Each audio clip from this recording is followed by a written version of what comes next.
Ya, pemirsa, dermaga yang dijadikan untuk penyeberangan warga Gandus di lorong Kalangan RT 10 tenggelam, sehingga meresahkan warga khususnya pelajar yang menggunakannya karena dermaga tersebut satu-satunya akses penyeberangan.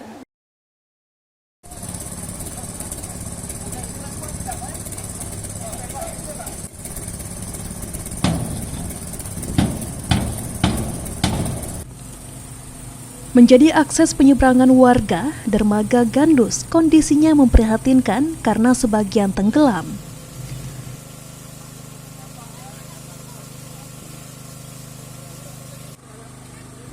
Dengan kondisi tersebut, warga khususnya pelajar yang hendak menyeberang menjadi khawatir.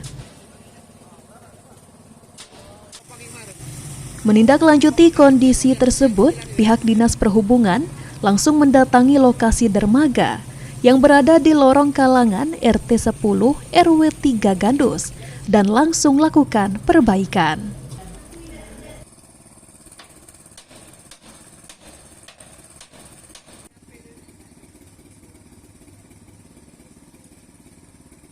Kepala Bidang Perhubungan Laut dan Angkutan Sungai, Danau dan Penyeberangan, Niharmanza mengatakan dermaga ini tenggelam sebagian karena bocor.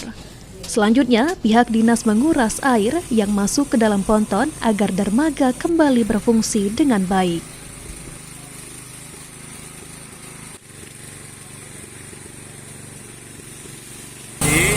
Kami menerima laporan lagi dari Pak Camat bahwa kondisinya semakin parah. Dalam arti kata, air semakin masuk ke dalam ponton. Kami langsung hari ini langsung ke lokasi meninjau ponton tersebut dan langsung mengambil tindakan untuk mengosongkan dulu air yang ada di dalam ponton tersebut sehingga ponton itu bisa dalam kondisi normal dan naik.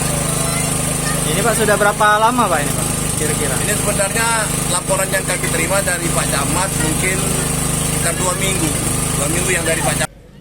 Dermaga Gandus ini menjadi akses warga untuk menyeberang, sehingga warga sangat membutuhkan dermaga untuk diperbaiki. Tim Liputan, PAL TV.